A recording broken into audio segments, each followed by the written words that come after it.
Jangan lupa like, komen, share dan subscribe agar admin tetap semangat upload videonya. Terima kasih. Bab 41, lakukan dengan megah dan bermartabat. Bu, apa yang kamu lakukan? Bagaimana sikapmu? Kakek datang langsung ke pintu. Bagaimana kamu bisa melakukan ini? Benar, apakah kamu benar-benar menganggap dirimu serius? Mengapa kamu tidak berlutut dan meminta maaf kepada kakek? Semua anggota keluarga Hansel yang menyertainya mengkritik Leona. Leona tiba-tiba mengubah sikapnya, dengan senyuman di wajahnya, "Ayah, rumahku kecil, bukan villa, dan tidak banyak kursi. Tidak ada tempat untuk duduk di rumah, jadi aku tidak akan mengundang kamu untuk duduk.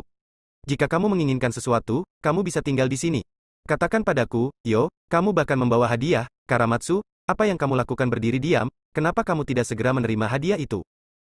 Oh, Karamatsu segera menerima hadiah yang dibawa oleh keluarga Hansel, tetapi terlalu banyak hadiah yang tidak bisa dia pegang sendiri, dan dia berteriak sekuat tenaga, "Della, kemarilah dan ambil barangnya." Della datang, dan Karamatsu menyerahkan hadiah di tangannya, dan pergi untuk mengambil hadiah dari keluarga Hansel lagi. Nicholas mencoba yang terbaik untuk menenangkan dirinya dan berkata, "Leona, kita semua adalah satu keluarga. Jika kamu memiliki dendam, lepaskan saja. Saya datang ke sini khusus untuk mengundang kamu kembali ke keluarga." "Ayah, lupakan saja." Leona melambaikan tangannya sedikit dan berkata, "Senang meninggalkan keluarga Hansel. Setidaknya kamu tidak perlu marah atau melihat wajah orang lain. Selain itu, keluarga kami memiliki keterampilan dan kemampuan. Saya tidak percaya jika kita meninggalkan keluarga Hansel, kita akan kelaparan. Kakak dan adik, kamu.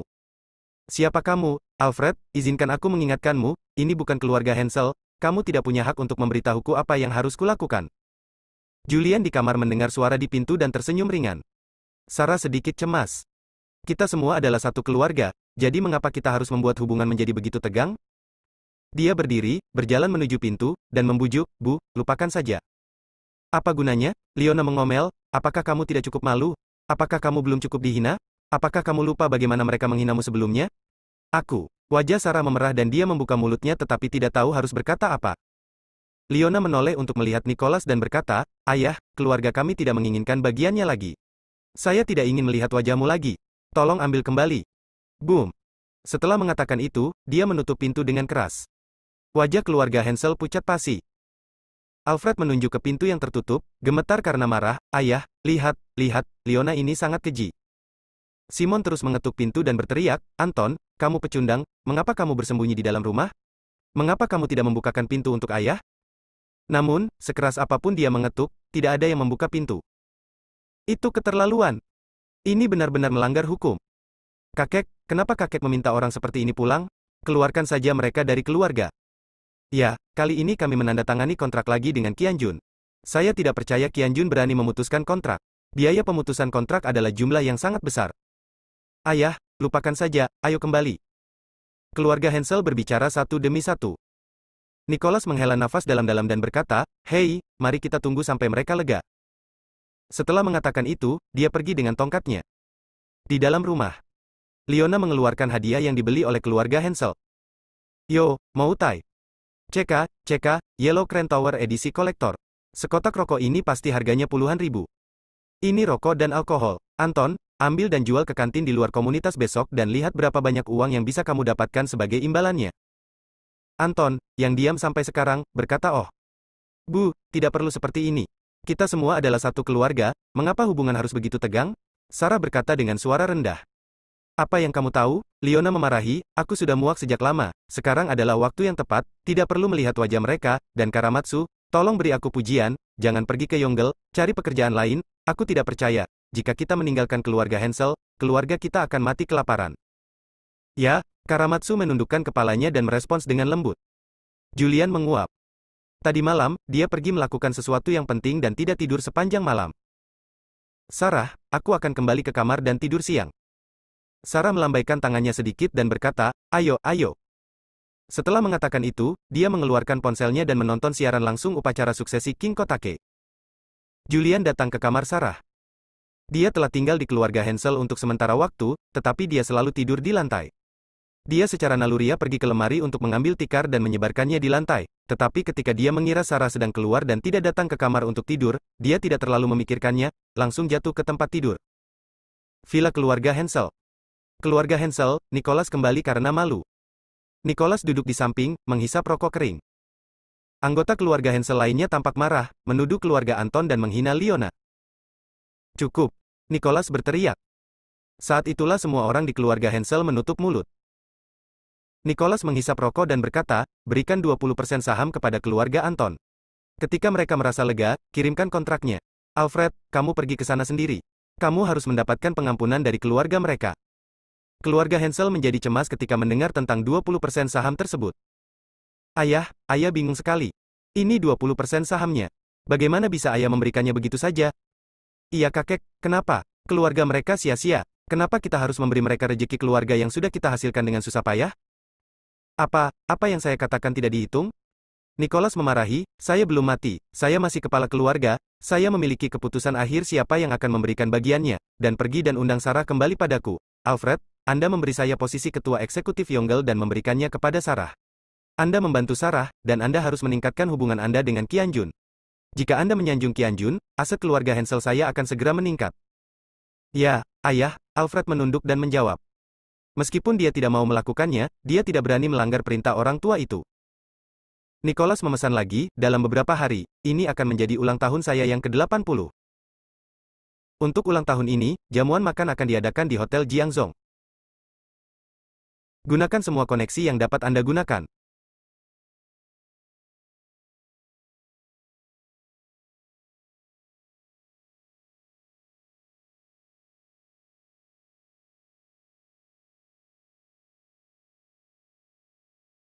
Saya ingin meliput lantai berikutnya.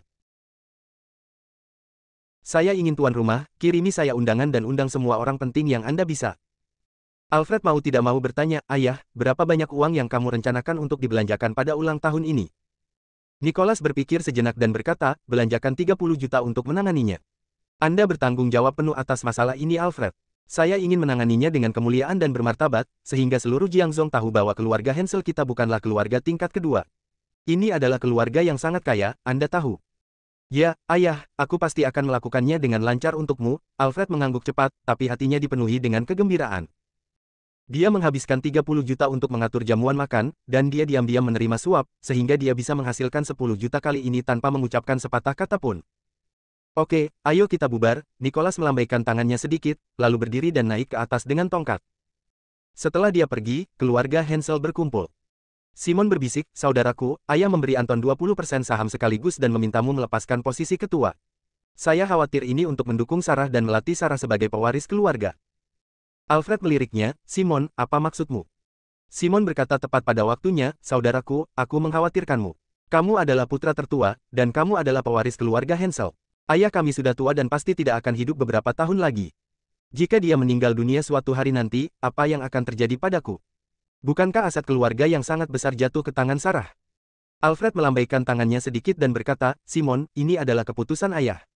Kita harus mematuhinya dan tidak bisa tidak menaatinya. Adapun siapa pewaris keluarga, ayah yang memutuskan, apakah kamu mengerti?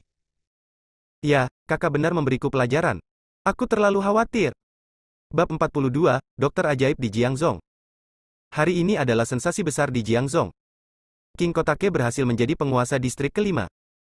Kepala 3 keluarga kaya di sungai itu diikat ke kursi dan dipenggal. Kepalanya hilang. Keluarga Becker semuanya mengevakuasi sungai. Namun, Julian telah bersiap untuk ini, dan telah memerintahkan orang-orang untuk mengurus semuanya, menutup 3 perbatasan laut, darat dan udara, dan melarang siapapun dari 4 keluarga besar meninggalkan negara tersebut. Usai upacara suksesi King Kotake, para pejabat pun maju untuk menjelaskan pembunuhan 3 orang terkaya tersebut. Dia menarik terpidana mati dari penjara, mengenakan topeng hantu yang digunakan oleh Julian, dan menembaknya di depan umum, memberikan penjelasan kepada publik. Masalah ini telah dirahasiakan untuk saat ini. Di masa lalu, keluarga Becker, salah satu dari 4 keluarga terkuat di sungai, hancur total dan tidak akan pernah bisa berbalik lagi. Meskipun hanya satu kepala keluarga dari 3 keluarga kaya lainnya yang meninggal, hal ini masih menimbulkan kepanikan di dalam keluarga, dan mereka semua menggunakan penyelidikan hubungan untuk mencari tahu siapa yang telah mereka sakiti. Beberapa orang berspekulasi bahwa ini adalah King Kotake yang sedang menjabat dan memberikan peringatan kepada 4 keluarga besar untuk menghancurkan 4 keluarga besar. Rumor dari dunia luar. Julian, sebaliknya, sedang tidur di rumah Sarah. Saya tidur sampai sore. Sekitar pukul 2 siang, Sarah masuk dan melihat Julian terbaring di tempat tidur dengan karakter besar di wajahnya. AC di kamar dinyalakan dengan kecepatan rendah. Dia khawatir Julian akan masuk angin, jadi dia berjalan mendekat dan menarik selimut untuk menutupinya. Pada saat ini, Julian tiba-tiba berbalik dan bangkit, meraih leher Sarah dengan kecepatan yang sangat cepat. Ah! Seruan Sarah membuat Julian bereaksi, dia segera melepaskan tangannya dan berkata dengan permintaan maaf di wajahnya, "Sarah, maafkan aku." Sarah menutupi lehernya, yang langsung terjepit, dengan kemarahan di wajah cantiknya, dan berkata tidak puas, "Apa yang kamu lakukan?" Julian tampak malu. Dia menjaga perbatasan sepanjang tahun. Sangat berbahaya di perbatasan dan dia bisa mati kapan saja. Bahkan jika dia sedang tidur, dia akan tetap waspada dan akan terbangun jika ada tanda-tanda masalah. Kebiasaan profesional. Julian menyentuh kepalanya, memandang Sarah yang menyentuh lehernya, dengan sentuhan kesusahan di wajahnya, dan tidak bisa tidak bertanya, "Apakah kamu baik-baik saja?" "Tidak, tidak apa-apa. Sarah baik-baik saja." Hanya saja Julian terlalu waspada, jika dia tinggal bersamanya, dia mungkin akan mencekiknya sampai mati suatu hari nanti. "Maaf." Julian tampak menyesal. Sarah melirik Julian dan bertanya, "Apa yang kamu lakukan tadi malam? Kamu kembali di pagi hari dan tidur sampai sekarang. Aku khawatir kamu akan kurang tidur jika kamu masih marah." Julian berbohong dan berbohong. Jika Sarah tahu bahwa dia telah membunuh leluhur dari 3 keluarga kaya, bagaimana jadinya? Sarah bahagia seolah-olah dia baru saja makan madu, tapi dia tetap memasang wajah datar dengan ketidakpuasan di wajahnya. "Cih, siapa yang bisa percaya? Jika kamu tidak meneleponku sepanjang malam, kamu pasti bermain-main dengan wanita lain." Julian berkata dengan tegas, "Benar-benar tidak." Sarah mengangkat bibirnya dan berkata, "Oke, saya percaya padamu. Ikutlah dengan saya ke pasar kerja sore ini. Saya berencana mencari pekerjaan." Sekarang dia berselisih dengan keluarganya, dia tidak mungkin lagi bekerja di Yongle. Meskipun dia telah dihina dan dipandang rendah selama bertahun-tahun. Namun ia sangat termotivasi, tidak pernah berhenti belajar, dan terus mengikuti berbagai kursus. Ia ideal dan ambisius. Dia tidak ingin hanya berdiam diri di rumah dan menyia-nyiakan hari-harinya. "Mari kita bicarakan ini setelah beberapa saat," kata Julian. Dia berencana membeli pusat bisnis di kota itu. Pasti akan ada banyak grup besar yang pindah di masa depan, dan Julian juga memiliki rencana untuk membuka perusahaan. Sarah juga menjabat sebagai ketua eksekutif Yongle selama setengah bulan dan mengelola perusahaan dengan tertib. Julian berencana membuka perusahaan dan membiarkan Sarah mengelolanya. "Tidak." Sarah berkata dengan wajah datar, "Jika kamu tidak pergi bekerja, apa yang akan kamu makan dan gunakan? Maukah kamu membelikanku gaun yang indah? Beli tas mahal? Beli kosmetik? Selama kamu mau, tidak apa-apa. Saya telah bertugas di militer selama 10 tahun dan telah menghemat banyak uang. Saya tidak terbiasa menggunakan uang laki-laki." "Baiklah." Julian berhenti bicara. Jika Sarah ingin pergi bekerja, biarkan dia pergi. Meski begitu, dia masih melakukan persiapan dan belum tahu kapan akan dilaksanakan. "Keluarlah dan cuci mukamu dulu, dan aku akan ganti baju." "Oh." Julian mengangguk dan berjalan keluar. Tidak ada seorang pun di ruang tamu, semua orang pasti sudah keluar. Julian baru saja bangun, pergi ke ruang ganti dengan linglung, mencuci wajahnya dengan santai, lalu kembali ke ruang tamu untuk menunggu. Segera, Sarah mengganti pakaiannya dan keluar. Mata Julian berbinar ketika dia melihat bagaimana dia berpakaian. Sarah mengenakan kemeja putih di bagian atas tubuh, rok menutupi pinggul di bagian bawah tubuh, dan sepatu hak tinggi, terlihat seperti wanita sukses, penuh momentum. Dan dia memiliki sosok yang bagus, dengan rambut hitam panjang tergerai di punggungnya, memberikan penampilan yang dewasa dan cakap kepada orang-orang. Sangat indah. Julian mengagumi Sarah seolah-olah dia menghargai sebuah karya seni yang sempurna dan tidak bisa tidak mengaguminya. Sarah berbalik, mengerucutkan bibirnya dan terkekeh, "Bagaimana?" Julian mengacungkan jempol, "Cantik, aku benar-benar bekerja keras untuk menemukan istri secantik kamu di kehidupanku sebelumnya." Mulut kecil Sarah meringkuk, "Jangan terlalu cantik. Jika kamu tidak menyembuhkanku, aku tidak akan menikahimu." "Ibu kami benar. Jika kamu membuka salon kecantikan, bisnismu pasti akan meledak. Bahkan jika kamu melakukannya, aku tidak akan menikahimu. Kamu tidak harus pergi bekerja, kamu cukup tinggal di rumah dan menjadi istri yang kaya." Julian menyentuh dagunya. "Istri kaya?" Dia belum pernah melikuidasi asetnya, tapi saat dilikuidasi kemarin, sebenarnya dia punya lebih dari 200 miliar. Dengan aset tersebut, dia sudah pasti menjadi orang terkaya di negeri ini. Namun, dia meminta Kevin untuk kembali ke hutan belantara selatan untuk mencari uang, dan berencana membeli kota perdagangan yang baru dibangun di kota tersebut. "Jangan khawatir istriku, aku pasti akan menjadikanmu istri yang kaya." "Anak muda yang malang, tahukah kamu berapa pound yang kamu punya? Ayo pergi. Ini hampir jam 3. Jika terlambat, kita tidak akan bisa mengejar perekrutan kelompok besar." "Oh." Julian kemudian berdiri. Keduanya keluar bersama. Sarah juga tidak punya mobil. Meskipun Julian memilikinya, itu adalah mobil khusus naga hitam dan dia tidak ingin mengendarainya. Jadi dia mengendarai sepeda listrik kecil dan membawa Sarah ke pasar bakat terdekat. Sarah sedang duduk di barisan belakang, memeluk pinggang Julian, menyandarkan kepalanya di punggung, dengan senyum bahagia di wajahnya. Meski sekarang saya hidup dalam kemiskinan, saya tidak punya Mercedes atau BMW. Namun lebih membahagiakan dibandingkan duduk di dalam mobil Mercedes atau BMW, dekat dengan alam dan menikmati angin alami. Julian, ceritakan padaku tentang masamu sebagai tentara. Julian, yang mengendarai sepeda listrik kecil, berkata sambil tersenyum, ceritanya panjang. 10 tahun karir militer tidak dapat diceritakan bahkan jika itu berlangsung selama 10 hari 10 malam. Saya akan menceritakannya perlahan nanti. Saya hanya penasaran, kok Anda, seorang prajurit, punya keterampilan medis? Ini adalah Jiangzhou, ibu kota pengobatan, tempat berkumpulnya semua dokter pengobatan tradisional Tiongkok dari seluruh dunia. Saya dibesarkan di panti asuhan. Direkturnya adalah seorang dokter pengobatan tradisional Tiongkok kuno, dan dia juga seorang yang tertutup. Dia telah mempelajari beberapa hal sejak dia masih kecil dan mengetahui banyak pengobatan tradisional. Keterampilan medisku hanya rata-rata. Keterampilan medis Kevin sungguh ajaib, tapi Kevin tidak menonjolkan diri, kalau tidak, dia pasti sudah menjadi dokter ajaib sejak lama. Benarkah? Dibandingkan dengan keterampilan medis Savannah Lee, siapa yang lebih baik? Savannah Lee, siapa itu? Julian sedikit terkejut. Cih, mereka yang masih belajar kedokteran bahkan tidak tahu tentang Savannah Lee. Morgan Lee, dokter Jiangzhou yang terkenal, mengenal Jiangzhou, dokter ajaib dan presiden Asosiasi Pengobatan Tradisional Tiongkok, dan Savannah Lee adalah cucu dari Morgan Lee, yang lebih baik dari tuannya. Julian benar-benar tidak tahu bagaimana dia, naga hitam dari hutan belantara selatan, bisa peduli pada orang-orang kecil ini. Bab 43, Melamar. Julian mengendarai sepeda listrik kecil dan membawa Sarah ke pasar bakat besar di dekatnya. Setelah sampai di depan pintu, Sarah berkata, Julian, tunggu saja aku di luar. Aku akan masuk dan melihat sendiri. Julian bercanda dan berkata sambil tersenyum, mengapa, menurutmu aku mempermalukanmu dengan berjalan bersamamu? Sarah segera menjelaskan, tidak, bukan itu masalahnya. Saya harus mentransfer untuk waktu yang lama. Saya khawatir Anda akan menganggapnya merepotkan. Ada kafe internet di dekat sini.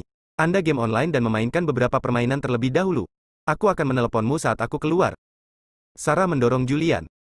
Dia seorang wanita, dan meskipun dia belum pernah jatuh cinta, dia telah membaca banyak buku. Buku mengatakan bahwa pria benci bergaul dengan wanita. Dia sangat khawatir Julian akan menganggapnya merepotkan. Aku tidak tahu cara bermain game, jadi sebaiknya aku pergi bersamamu. Aku khawatir karena kamu sangat cantik, kata Julian sambil tersenyum. Sarah sangat senang sehingga dia menganggukkan kepalanya seperti ayam yang mematuk nasi. Dia masih berharap dalam hatinya bahwa Julian akan bersamanya. Keduanya memasuki pasar bakat bersama-sama. Semua perusahaan besar telah menyiapkan posisi rekrutmen di sini, dan banyak pria dan wanita muda yang mengenakan jas, dasi, dan pakaian profesional keluar masuk, mencari posisi yang cocok untuk mereka di banyak perusahaan. Julian bertanya, Sarah, apa rencanamu? Sarah berkata, mari kita lihat, selama itu cocok untuk saya bisa melakukan apa saja. Saya tidak punya pengalaman kerja. Selama perusahaan menginginkan saya, bahkan karyawan kecil pun bisa melakukannya. Anggap saja itu sebagai pengalaman belajar, dan saya yakin dengan kemampuan saya, selama ada perusahaan yang mempekerjakan saya pasti akan bangkit dengan sangat cepat. Mengapa kamu tidak menelepon Henry dan memintanya untuk mengatur posisi untukmu di Qianjun? Lupakan saja. Dia orang besar dan sangat sibuk. Bagaimana dia bisa memperhatikan pria kecil sepertiku? Sarah menggelengkan kepalanya sedikit dan berkata, meskipun kamu menyelamatkannya, bantuan yang dia miliki padamu telah terbayar, dan Anda tidak bisa mengandalkan orang lain sepanjang hidup Anda harus bekerja keras sendiri.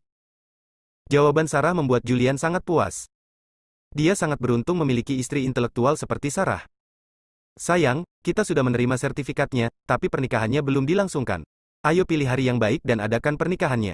Aku berjanji akan menjadikanmu pengantin paling bahagia di dunia dan mengadakan pernikahan dengan indah. Jangan khawatir. Sarah melambaikan tangannya sedikit, kami akan mempertimbangkan hal-hal ini setelah kami bekerja keras selama beberapa tahun, punya uang, dan membeli rumah.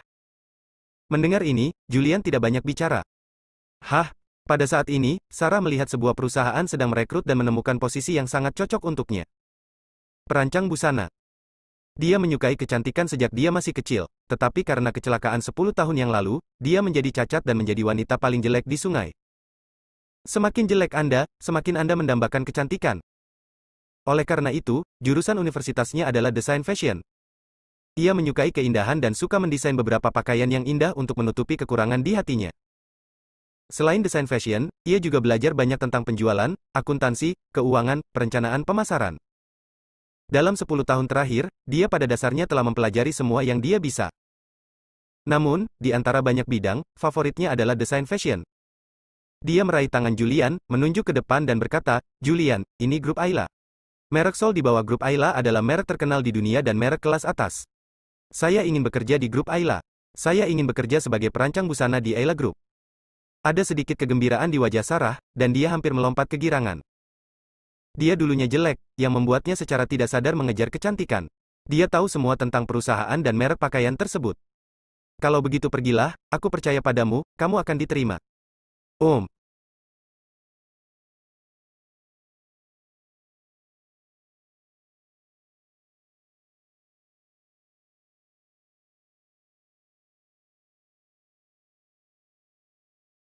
Sarah menganggukkan kepalanya, menarik napas dalam-dalam, dan memaksa dirinya untuk tenang. Kemudian kami sampai di area rekrutmen Ayla Group.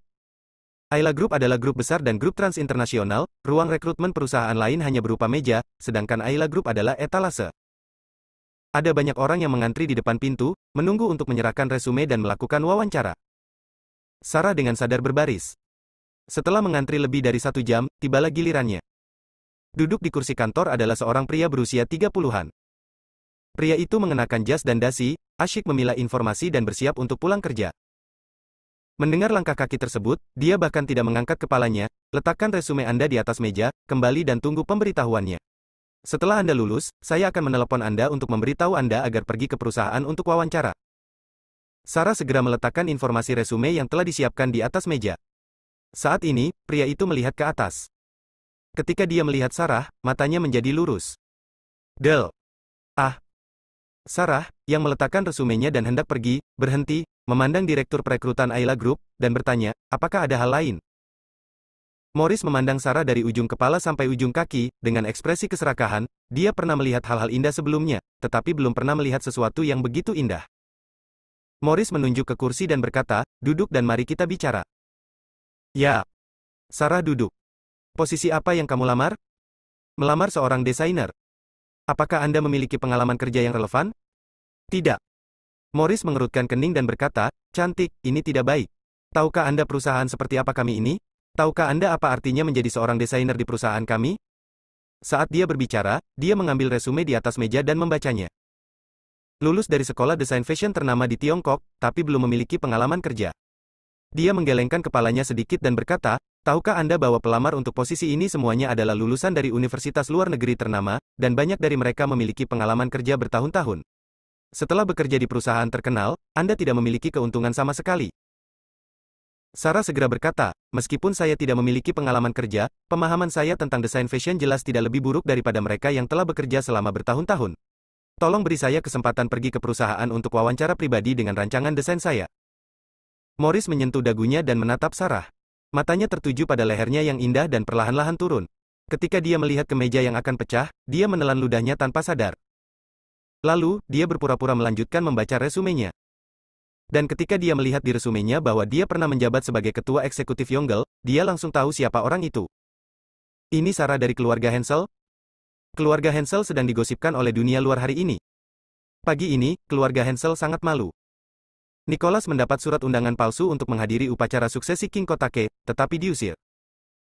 Julian, menantu keluarga Hensel yang kembali dari wajib militer, meminjam mobil khusus. Itu menakjubkan. Namun, dunia luar sudah menyebar. Mobil ini milik orang besar tertentu, karena orang besar itu bukan di Jiangzhou. Bos Julian kebetulan mengenal pengemudi yang mengemudikan mobil besar ini, jadi dia meminjam mobil ini. Ada desas-desus di dunia luar bahwa begitu orang besar ini kembali dan mengetahui hal ini, pengemudi tidak hanya akan hancur, tetapi bahkan bos Julian pun akan hancur, dan Julian tidak akan bisa tinggal bersamanya selama-lama. "Beraninya kamu mengendarai mobil khusus untuk pamer, aku tidak tahu bagaimana menulis kata kematian." "Yah, Sarah, kan? Itu saja. Saya pikir Anda memenuhi persyaratan perusahaan saya dalam semua aspek. Ayo lakukan ini. Anda dapat meluangkan waktu di malam hari dan kita bisa membicarakan wawancara lanjutan secara langsung. Anda tidak perlu menunggu malam. Sudah hampir waktunya pulang kerja, ayo cari tempat untuk ngobrol secara detail." "Oke." Sarah memasang wajah bahagia dan buru-buru berkata, "Terima kasih banyak." "Sama-sama, keluarga Hensel baik padaku. Kamu berasal dari keluarga Hansel. Aku harus membantumu apapun yang terjadi. Mari kita bicara sendiri. Aku akan berbicara denganmu secara detail tentang beberapa wawancara lanjutan dan terbuka pintu belakang untukmu sehingga kamu bisa berhasil diterima. Morris yang mulai berbuat curang. Yang paling penting sekarang adalah menipu Sarah agar pergi ke hotel. Selama dia sampai di hotel, bukankah dia dalam kekuasaannya? Dan Sarah mempercayai kata-kata Morris, dan benar-benar berpikir bahwa keluarga Hansel baik padanya dan sangat ingin membukakan pintu belakang untuknya. Di luar ruang lamaran Ella, Julian sedang berjongkok di tanah sambil merokok. Pada saat ini, dia merasakan niat membunuh. Dia tiba-tiba menjadi waspada. Dia melihat sekeliling dan melihat seseorang di antara kerumunan. Dia. Julian mengerutkan kening, mengapa dia ada di sungai? Melihat Sarah belum keluar, dia memikirkannya dan segera mengikutinya. Bab 44, Pelacakan. Saatnya pulang kerja sekarang. Morris meminta pelamar lain untuk datang kembali besok. Kemudian dia mengemasi barang-barangnya dan berkata kepada Sarah di samping, Sarah, kenapa kamu tidak pergi ke rumahku? Tidak ada orang di rumah, dan aku akan menjelaskan kepadamu tindak lanjut dari lamaran itu. Ah, Sarah tertegun, pergi ke rumahmu? Melihat ekspresi terkejut Sarah, Morris segera berubah pikiran dan berkata, rumah saya relatif dekat dari sini, yang mana lebih nyaman. Jika Anda tidak mau, pergilah ke perusahaan, ke kantor saya. Morris adalah manajer Departemen Sumber Daya Manusia di Ayla Group, bertanggung jawab atas rekrutmen dan juga memiliki kantor. Di kantornya terdapat sofa yang bisa dijadikan tempat tidur. Dia sudah berpikir jernih, menggunakan paksaan dan bujukan, dia harus menghadapi kecantikan Sarah ini. Inilah keindahan terindah di sungai yang dinilai media. Dia sangat bersemangat ketika memikirkan tubuh panas dan wajahnya yang cantik. Mendengar bahwa dia akan pergi ke kantor, Sarah menghela napas lega dan buru-buru berkata, Manajer, terima kasih. Mengapa kamu tidak berterima kasih padaku? Panggil saja aku Saudara Mortis, katanya sambil memegang tangan Sarah. Sarah dengan cerdik menghindarinya. Morris berkata dengan murah hati, maaf, Sarah, saya menganggap Anda sebagai saudara perempuan saya. Ada banyak orang di luar, dan saya ingin menyatukan Anda untuk mencegah orang lain mengambil keuntungan dari Anda. Sarah membelai rambutnya dengan lembut dan berkata sambil tersenyum, tidak apa-apa. Morris memberi isyarat undangan, ayo pergi. Sarah keluar lebih dulu, tetapi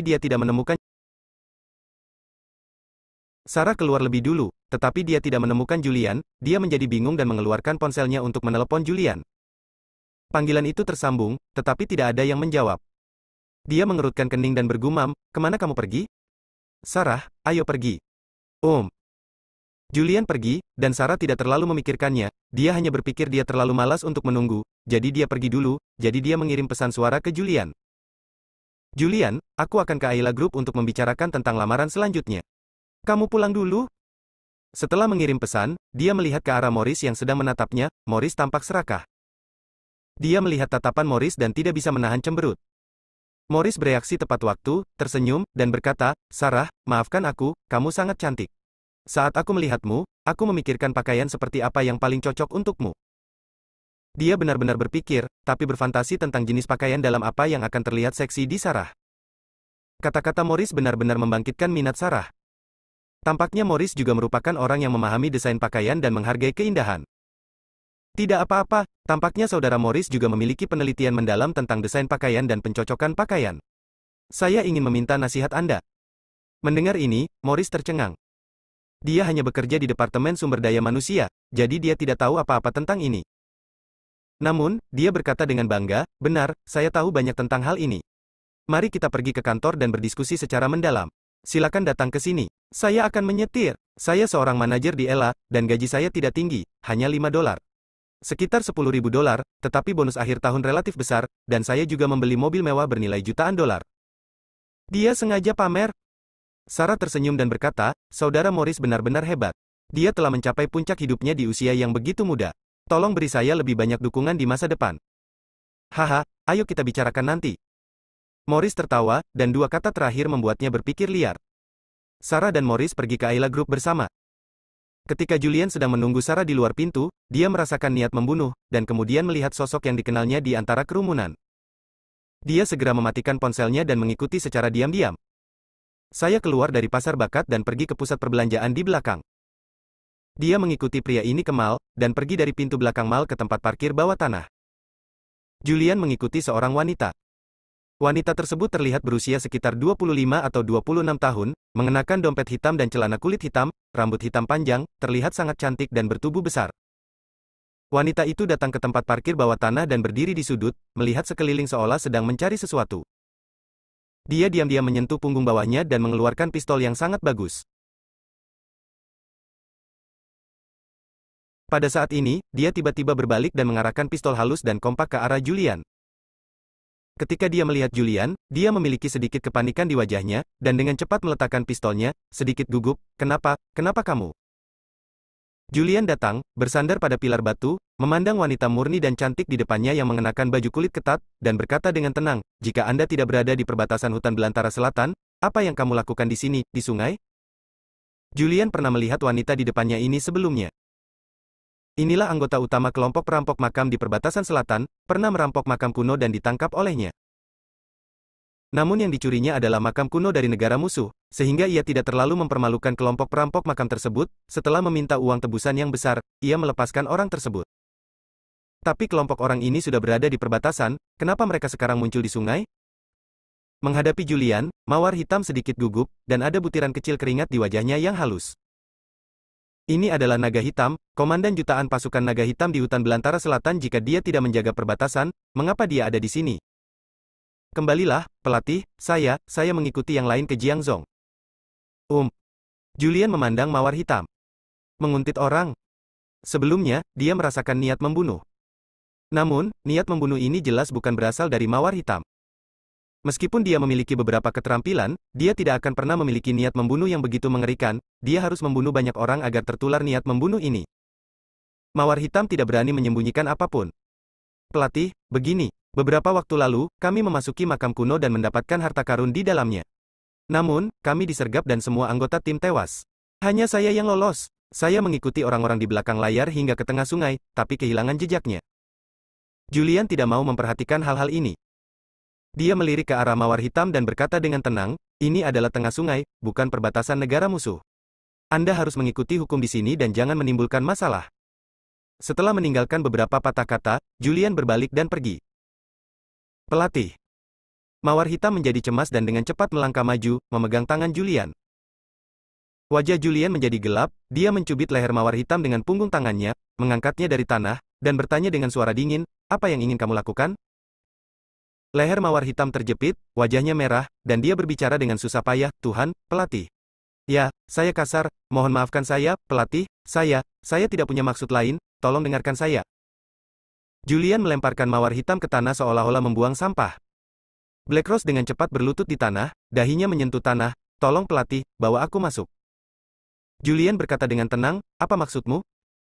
Blackross berkata, "Untuk harta karun ini, lebih dari selusin saudara dan saudari kita meninggal, dan kunci untuk membuka harta karun itu ada di tangan saya. Musuh dapat dengan mudah menghancurkan tim kita, jadi kita harus sangat kuat. Tolong lindungi saya, pelatih, saya bersedia memberikan kunci harta karun." Jika sebelumnya, Julian pasti akan mengabaikannya. Tapi sekarang dia tertarik. Melambaikan tangannya sedikit, bangun dan bicara. "Iya." Mawar hitam berdiri. Julian bertanya, "Makam apa yang kamu rampok kali ini dan harta apa yang kamu dapatkan?"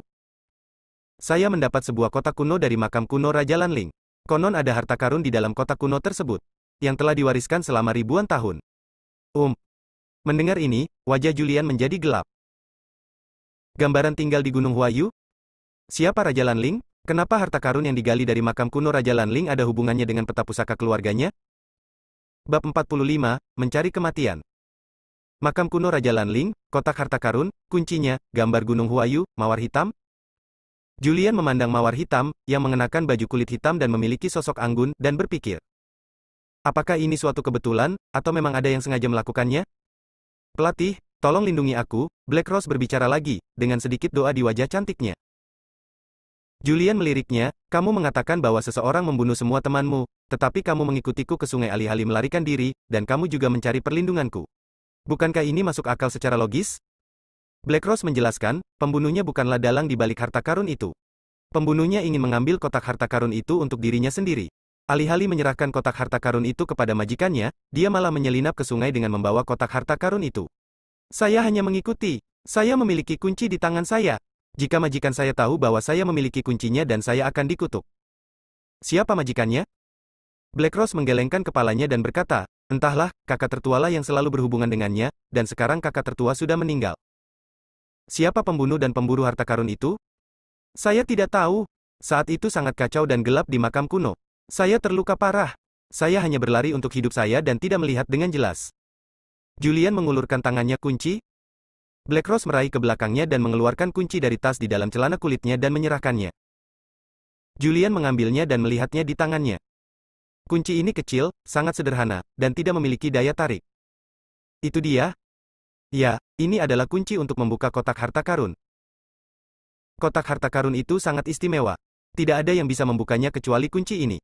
Bahkan alat berteknologi tinggi saat ini tidak dapat membuka kotak harta karun itu. Julian menyimpan kuncinya dan berkata dengan tenang, kamu pergi ke klinik Fana untuk mencari Kevin. Ikuti dia dulu, tapi Kevin telah kembali ke hutan belantara selatan sekarang. Tunggu beberapa hari sebelum pergi. Setelah meninggalkan beberapa patah kata, Julian berbalik dan pergi.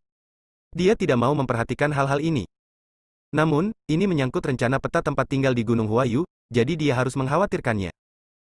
Gambaran tempat tinggal di Gunung Huayu adalah pusaka keluarga. Julian sama sekali tidak mengetahui asal mula gambar ini.